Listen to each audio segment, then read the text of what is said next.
You wake up early, work all day, come home exhausted, look at the bill at the end of the month, and realize you're exactly where you were last month, and the month before that, and the month before that. That feeling of powerlessness slowly takes over, silent, like a shadow growing as the sun sets. You see people around you progressing, buying houses, traveling, investing, while you're still struggling to pay the same bills, month after month, year after year. And the worst part isn't even the lack of money. The worst is that nagging question in your head, especially in the dead of night when you can't sleep. Why me? Why, even working so hard, even trying my best, am I stuck in this same place? You start to doubt yourself. Is it my fault? Is it bad luck? Was I born destined for this? I've spent decades watching this pattern repeat in millions of lives. And today, I want to share something with you that most people will never tell you. Not because it's a secret, but because it's too uncomfortable to admit. Today, I'm going to talk about how to break the cycle of poverty, but not in the way you're expecting. Most people think getting out of poverty is about earning more money. They're completely wrong. You know why? Because I've seen people win the lottery and be broke again in 5 years. I've seen athletes who made millions go bankrupt before 40. I've seen heirs to fortunes lose it all in one generation. And I've also seen the opposite. I've seen immigrants who arrived with nothing build empires. I've seen people who started selling door to door become billionaires. I've seen people who came from the projects create companies worth billions. So what separates these two groups isn't money. It's something much deeper and much harder to change. Let me tell you what I've learned. Poverty isn't a financial state. Poverty is an operating system. It's software running in your mind that processes information in a specific way, makes decisions following specific patterns, and sees the world through specific lenses. And here's the scary part. This software was installed in you without you even realizing it. It was installed by your family, your neighborhood, your experiences, your failures, your fears. And it runs in the background every single day, controlling your financial decisions without your awareness. You see, when I talk about breaking the cycle of poverty, I'm not talking about financial tricks or magic formulas. I'm talking about something much more fundamental. I'm talking about completely reprogramming how you think about money, time, risk, and the future. And that's infinitely harder than just earning more, because you can get money. But changing who you are, that requires something most people aren't willing to do. It requires you to question everything you believe to be true. It requires you to admit that maybe, just maybe, the way you're seeing the world is wrong. And that hurts. It hurts a lot more than being broke.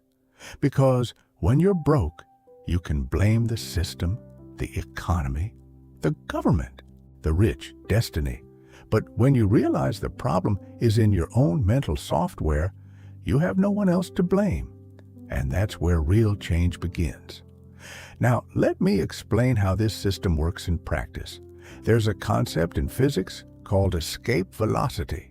It's the minimum speed an object needs to escape a planet's gravity without needing additional propulsion. To leave Earth, you need to reach about 25,000 miles per hour. Anything less, and you'll come back. Always. No matter how hard you try, gravity will pull you back. Now, apply that to money. Poverty has its own gravity, and most people are trying to escape it at insufficient speed. They work hard, save a little, pay the bills, and think they're progressing. But they're not. They're just orbiting poverty in ever smaller circles, because every time they save some money, an emergency pops up. The car breaks down, the fridge stops working, someone gets sick, and that money they thought was progress disappears, back to square one, back to gravity. And here's what I've observed over decades of studying this pattern. The gravity of poverty isn't just financial. It's psychological, social, emotional, and even physical. Sendhil Mullainathan, a Harvard economist, did fascinating research on this. He found that people living in chronic financial scarcity lose, on average, 13 IQ points when making decisions. 13 points. That's the difference between an average intelligence person and someone considered borderline, not because they're less intelligent, but because scarcity completely hijacks mental processing. When you're worried about how you're going to pay rent, how you're going to put food on the table, how you're going to pay that overdue bill, your brain simply doesn't have the available cognitive capacity to think long-term, to evaluate opportunities, to do strategic planning. You go into survival mode. And in survival mode, you can only think about the now, the immediate, the urgent. So a vicious cycle is created. Scarcity forces you to make bad decisions. Bad decisions create more scarcity. More scarcity forces you to make even worse decisions. And so the cycle perpetuates generation after generation.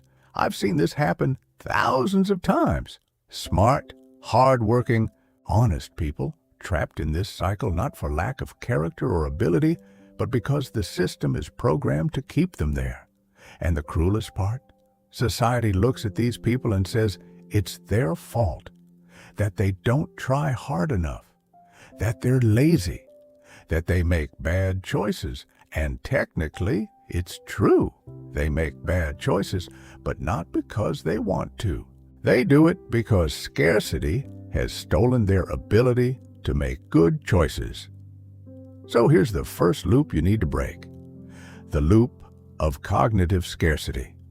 As long as you're living in survival mode, making decisions with 13 fewer IQ points, you'll never be able to think strategically enough to get out of this hole. Never. No matter how hard you work, because hard work without mental clarity is just movement without direction. It's running fast without knowing where. But there's a second, even more insidious loop. It's what I call the linear time loop. Most people in poverty think about money in a completely linear way. 1 hour worked equals one amount earned. 40 hours a week equals a salary per month. More hours worked equals more money. This mathematical equation makes sense, right? Wrong. That's the trap. Because when you think of money as a linear function of your time, you automatically put a ceiling on how much you can earn. There are only 24 hours in a day. You need to sleep at least 6. You need to eat, commute, take care of basic necessities. Maybe 12, 14 hours are left that you can sell. And if you're selling those hours for $10, $20, $50 an hour, you've mathematically established the maximum you can earn. And that limit, in most cases, isn't enough to escape the gravity of poverty. Now see how people who understand money think. They don't sell time. They sell results. They sell systems. They sell multiplication. When I buy a share of Coca-Cola, I'm not buying anyone's time. I'm buying a small piece of a system that generates value 24 hours a day, 7 days a week, 365 days a year, even while I sleep. When someone creates an online course, they're not selling time. They're selling knowledge that can be replicated infinitely. One person can buy, 1,000 can buy, 1,000,000 can buy. The effort was the same, but the result multiplies. That's thinking in non-linear terms. And here's the crucial point.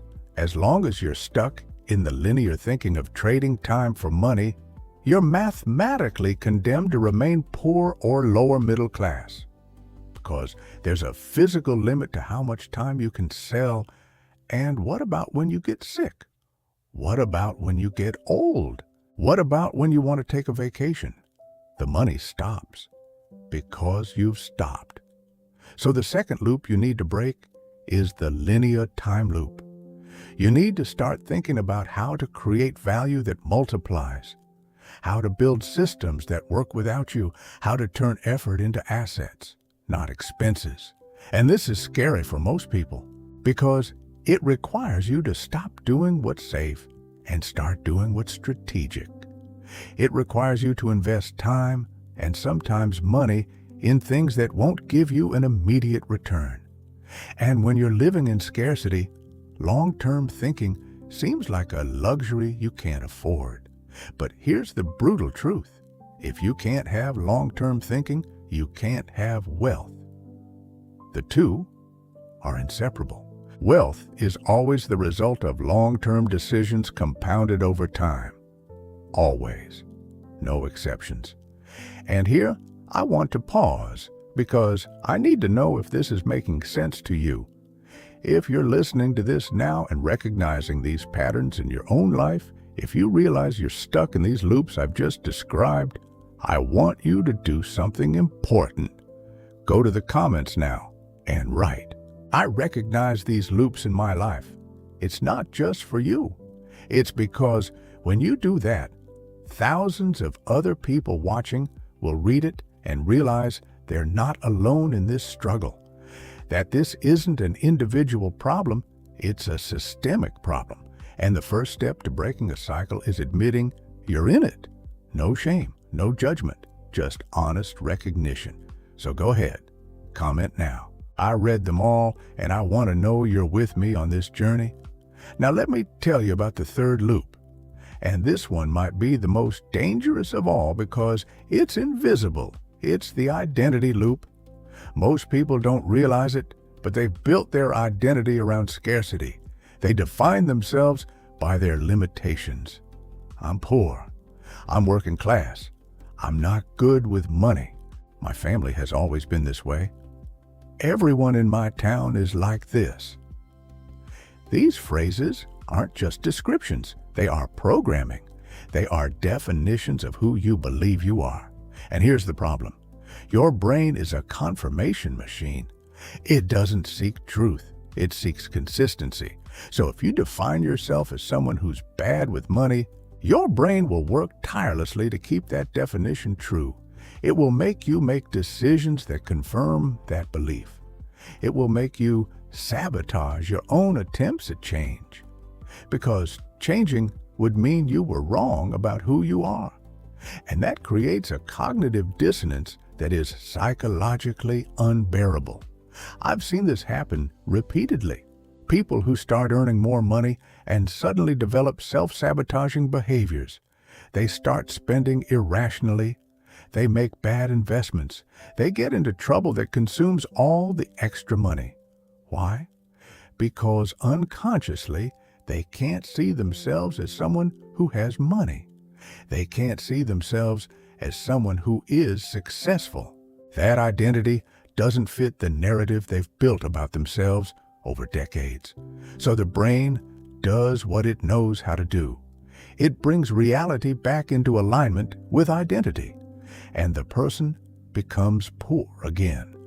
Not because the universe conspired against them, but because they themselves conspired against themselves and didn't even realize it. So breaking the cycle of poverty requires you to do something radically difficult. You need to kill your old identity and build a new one. You need to stop defining yourself by your past circumstances and start defining yourself by your future possibilities. You need to look in the mirror and say, I am no longer that person who accepted scraps, that person who was afraid to take risks, that person who believed wealth was for other people.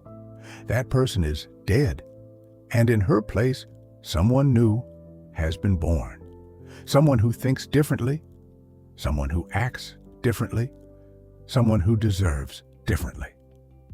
And this isn't cheap positive thinking. This isn't the law of attraction or creative visualization. This is deep neural reprogramming. It's literally creating new circuits in your brain that process information differently. And there's a fourth loop I need to show you. It's the perpetual urgency loop. People trapped in poverty live in a permanent state of urgency. Everything is urgent, everything is an emergency, everything needs to be solved now. Rent is late, the power is about to be cut. Food is running out. The kid needs school supplies. The medication is running low. And when you live in perpetual urgency, you completely lose the ability to think strategically. Because strategy requires you to ignore the urgent to focus on the important. It requires you to plant today to harvest in 6 months, in a year, in 5 years. But how are you going to plant for 6 months from now if you don't even know if you'll have food tomorrow? Impossible. So you get stuck solving urgencies, and urgencies are infinite. There will always be another one, and another, and another, and you'll die solving urgencies without ever addressing the structural problem that generates all these urgencies. Nassim Taleb has a brilliant concept about this. He calls it fragility versus anti-fragility. Fragile systems break when they are stressed. Resilient systems survive stress. But anti-fragile systems get stronger from stress. Most people struggling financially are living in completely fragile systems. A small emergency breaks everything. A flat tire, a kid gets sick, the roof leaks, losing a job. Any one of these things is enough to destroy months of progress. Why? Because there's no margin, no buffer, no cushion. Life is being lived on a knife's edge where any strong gust of wind knocks you over. And as long as you're living like this, you'll never be able to build anything solid, because solid construction requires time, requires investment, requires you to stop putting out fires long enough to build a fireproof system. So the fourth loop you need to break is the perpetual urgency loop. And I know this sounds impossible. How can you stop dealing with urgencies when everything in your life is urgent? Here's the honest answer. You're going to have to make some really tough choices. You're going to have to leave some things unresolved temporarily, so you can build the framework that will solve everything permanently. You'll have to say no to things that feel urgent but aren't truly important. You'll have to accept short-term discomfort to create long-term stability. And this goes against every instinct you have, because your instinct has been trained by scarcity to always solve the immediate. But you need to understand, if you keep solving only the immediate, you'll spend your entire life solving the immediate. The cycle will never break. Never. And there's a fifth loop that most people don't even realize. It's the toxic environment loop. You are the average of the 5 people you spend the most time with. This phrase gets repeated so much, it's become a cliché. But it's profoundly true. If you hang out with 5 people who think rich people are thieves, investing is a scam, starting a business is crazy, studying is a waste of time, and dreaming big is delusional, you will internalize those beliefs, not because you want to, but because your brain is a social machine. It was designed to conform to the group because, historically, being kicked out of the group meant death. So your brain will do anything to keep you accepted by your social circle, including sabotaging your own success. I've seen this happen so many times I've lost count. Someone starts making financial progress, and suddenly their friends start making comments. "Look at you getting all fancy. You've changed, haven't you? Forgotten where you came from. Too good for us now." These comments might seem harmless, but they carry a powerful subliminal message. If you change, you'll be rejected. If you grow, you'll lose your tribe. If you get rich, you'll be alone. And this threat of social rejection is so strong that most people would rather stay broke than risk losing their connections. They'd rather keep complaining with the group than leave the group and build something different. And that's understandable. Loneliness is one of the deepest pains a human being can feel. But here's the truth nobody wants to hear. If the price of keeping your friendships is staying broke, those aren't friendships, they're prisons. So the fifth loop you need to break is the toxic environment loop. And this will probably be the most painful part of this entire journey, because it will require you to distance yourself from people you love.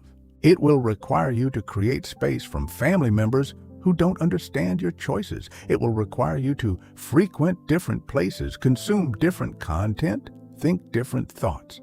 And for a while, you'll feel very alone, very lost, very questioned. But it's temporary, because when you start to truly change, you naturally attract people who are on the same path. You find a new tribe, a tribe of people who understand that growth is painful but necessary, that wealth isn't luck but consequence, that success isn't an accident but design. And this new tribe will strengthen you in ways the old one never could. Now, after showing you all these loops, all these vicious cycles that keep people trapped in poverty for generations, you must be wondering, okay, I get the problem, but what's the solution?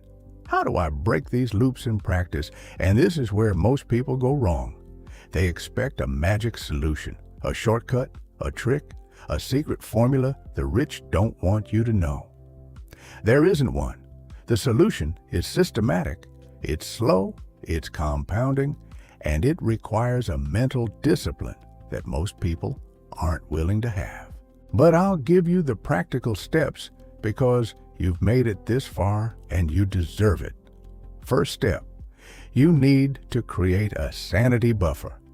Before you think about investing, before you think about starting a business, before you think about any sophisticated wealth-building strategy, you need to have $1,000 to $3,000 saved somewhere accessible.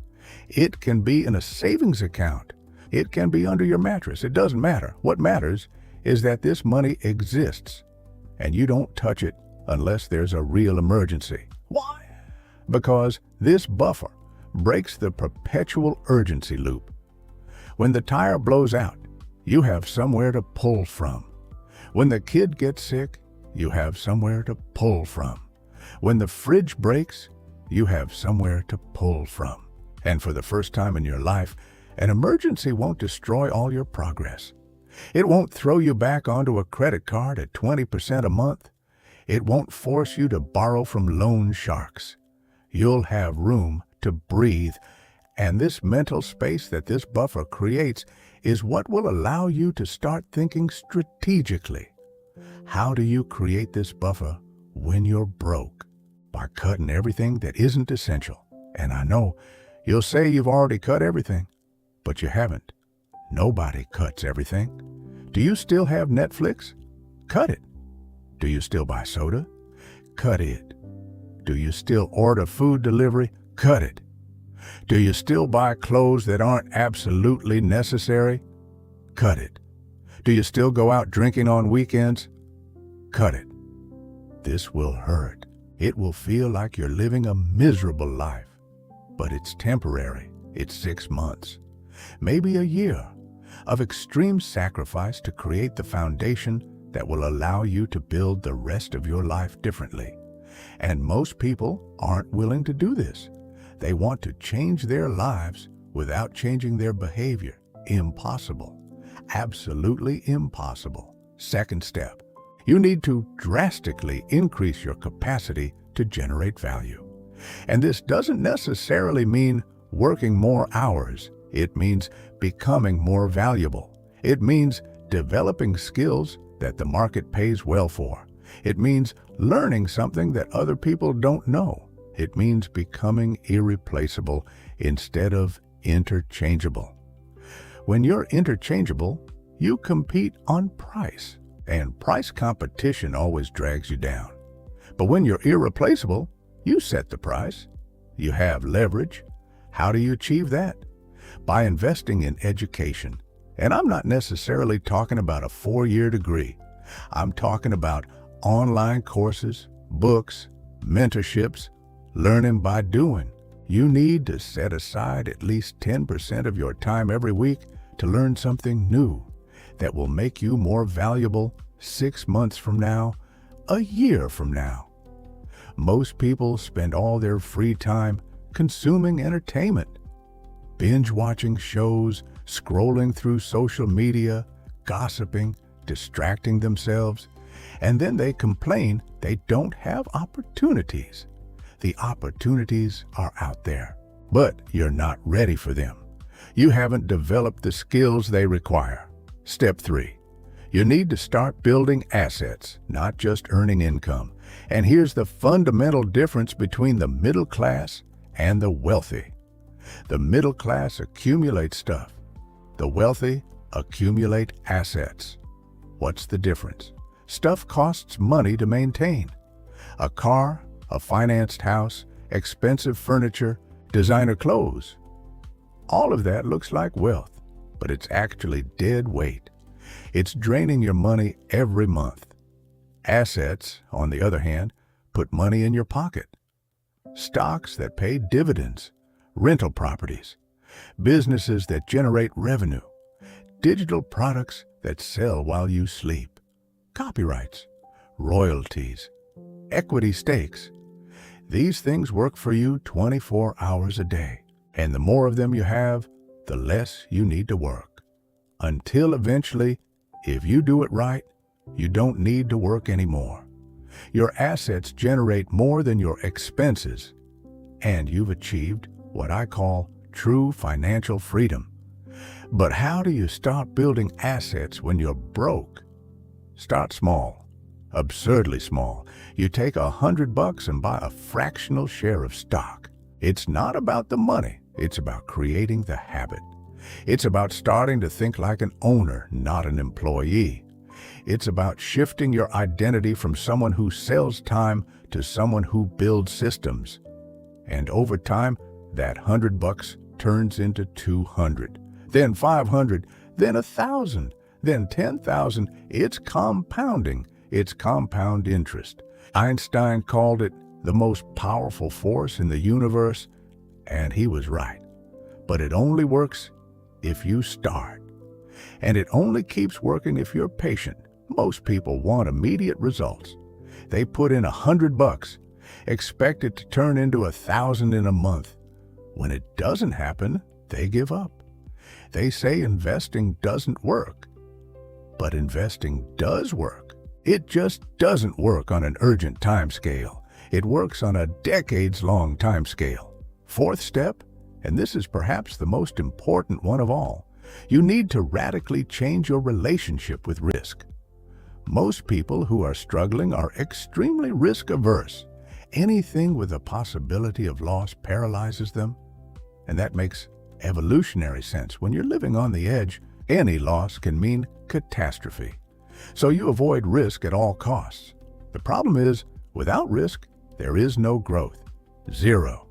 Growth always involves trading short-term security for long-term possibility. It always involves putting something on the line in the hope of gaining something bigger. And you don't need to be reckless. You don't need to bet everything on red. But you do need to start making calculated bets. You need to start investing in yourself. You need to start trying new things. You need to start stepping outside your comfort zone regularly. I learned this early. When I started investing, my friends thought I was crazy. They thought I was going to lose it all, that the stock market was a casino, that rich people always win and poor people always lose. And was there risk? Of course there was. I could have lost money, and sometimes I did. But I learned to see risk differently. I didn't see how much I could lose. I saw how much I could learn. Every investment was a lesson. Every mistake was data. And over time, I got so good at assessing risk that what other people saw as dangerous, I saw as an opportunity, and that's where the magic happens. When you become good at assessing risk, you can see opportunities others miss. You can act when others are paralyzed by fear. And it's in those moments that real wealth is built. Fifth step, you need to develop strategic patience. And this is different from passive patience.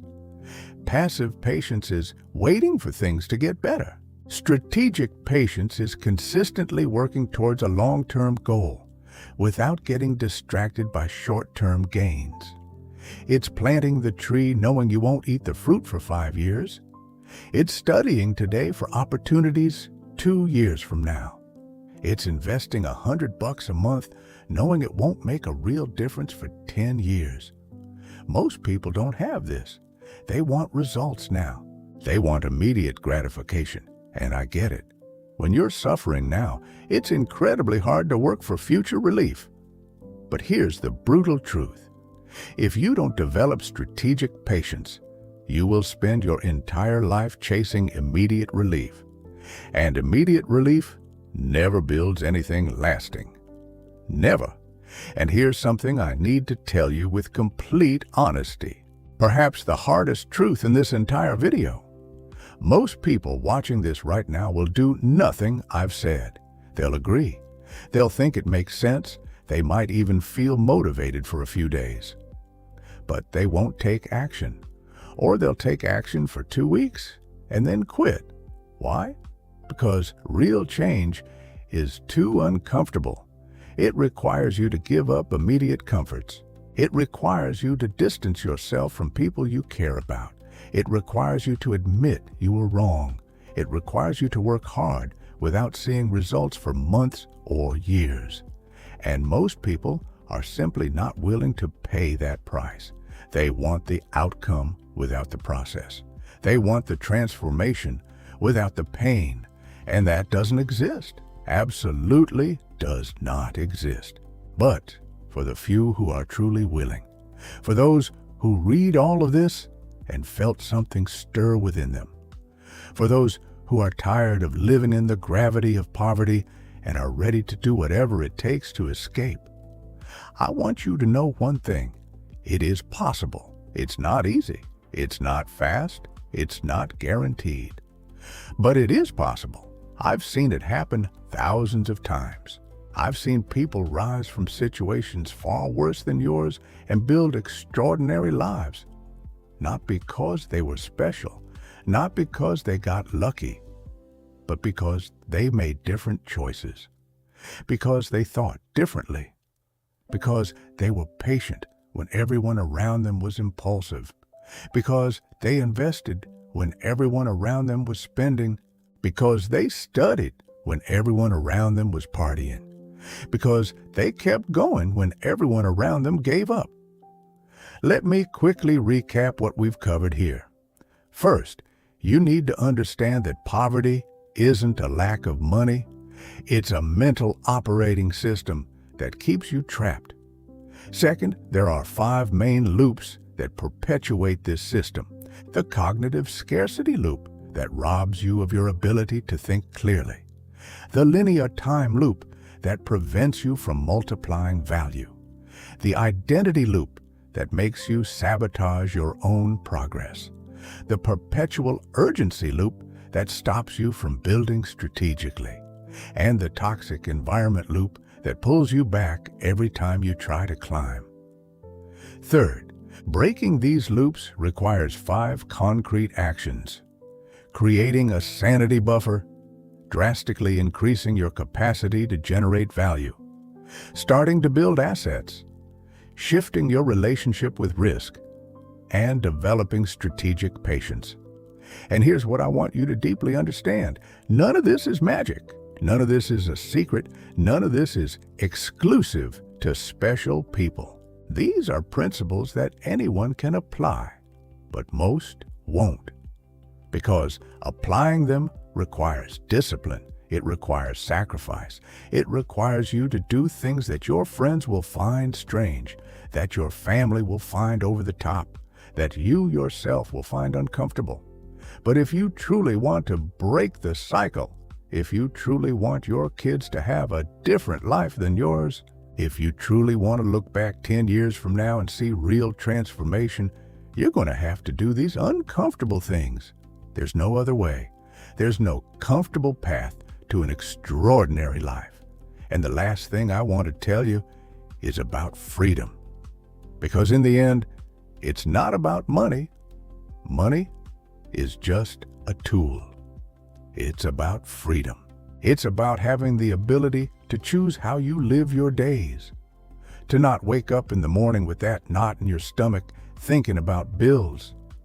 To not have to accept humiliation at work because you need that job. To not have to say no to your child because you don't have the money for what they're asking for. To be able to help those you love. To be able to travel. To be able to experience. To be able to live instead of just survive. That is true wealth, and it's available to you. But you're going to have to go get it. Nobody's going to deliver it. Nobody's going to make it easy. You're going to have to fight for it every single day. But when you achieve it, when you finally break free from gravity and hit escape velocity, when you look back and see how far you've come, the whole struggle will make sense. And you'll realize that the person you've become in the process is worth more than any money you've accumulated. Thanks for watching. If you've made it this far, and I mean this from the bottom of my heart, you're already different. Most people don't have the patience to listen to truth for this long. They want quick fixes, hacks, shortcuts. But you stayed. You listened. You reflected. That already puts you in an extremely small group of people who genuinely want real change. And it's for these people that I build this channel. Every week, I bring you conversations like this. Deep, honest, no BS conversations about money, mindset, and how to actually build lasting wealth. It's not about magic formulas or impossible promises. It's about understanding how the game really works and learning to play it intelligently. If this resonates with you, if you want to continue this journey of transformation, hit that subscribe button now and ring the bell. Because you're not just subscribing to another finance channel. You're joining a community of people who think differently. People who have chosen to stop complaining and start building. People who have realized nobody's going to save them, so they decided to save themselves. Welcome. I'll see you in the next video.